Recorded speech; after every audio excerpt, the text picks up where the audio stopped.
Rientriamo in studio con la nostra seconda ospite di oggi, Sabrina Ross, delegata alla sanità per il gruppo Cambiamento per Portogruaro. Buonasera. Buonasera.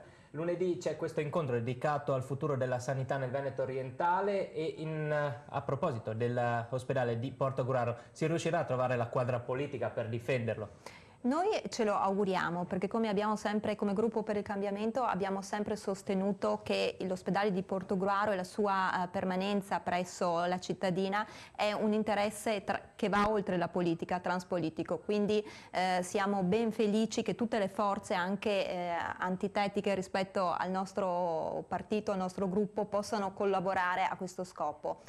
A questo proposito ci è giunta una notizia che giudichiamo poco gradevole, e cioè che il sindaco Bertoncello non ha partecipato, né lui né un suo delegato, alla conferenza dei sindaci sulla sanità in merito proprio alla discussione sulla proposta dell'ospedale unico.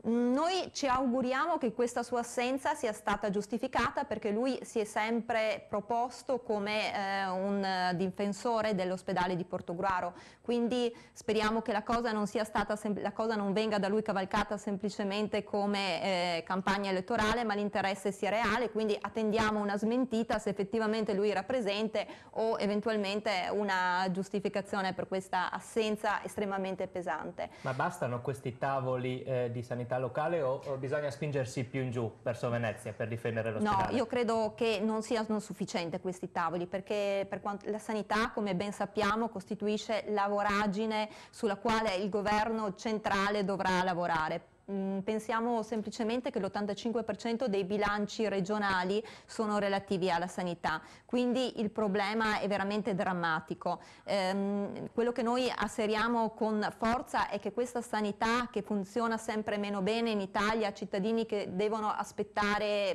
mesi e mesi per svolgere dei banali esami di routine, come accade ciò in tutta Italia, dovrebbero ora anche compiere 30 km per recarsi presso un'altra struttura per una banalità come ad esempio un'ingessatura o per portare un bambino piccolo presso la pediatria. Noi siamo assolutamente contrari a questo, riteniamo che sia giusto specializzare i vari settori della medicina ospedaliera, quindi una cardiochirurgia a Portogruaro non è necessaria neanche un'ortopedia d'eccellenza, però devono assolutamente rimanere integri, non essere depauperate quelle strutture sanitarie di base a favore soprattutto anche delle categorie più deboli, categorie che stanno molto a cuore a noi come gruppo per il cambiamento, a me in particolare, che sono gli anziani, sono i malati cronici, ai quali si creerebbe un gravissimo danno costringendoli a compiere 30 km per recarsi nell'ospedale di San Donà, ad esempio per essere sottoposti a emodialisi. A proposito di San Donà, ritorniamo sulla questione politica. Voi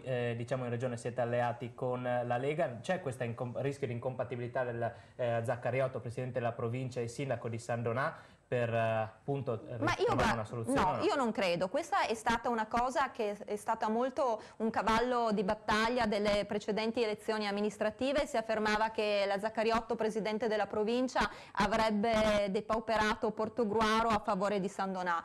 Io non vedo assolutamente questo pericolo. Grazie quindi a Sabrina Ross del gruppo Cambiamento per Portogruaro. Noi diamo subito la linea a Pordenone al direttore Anna Zoldana.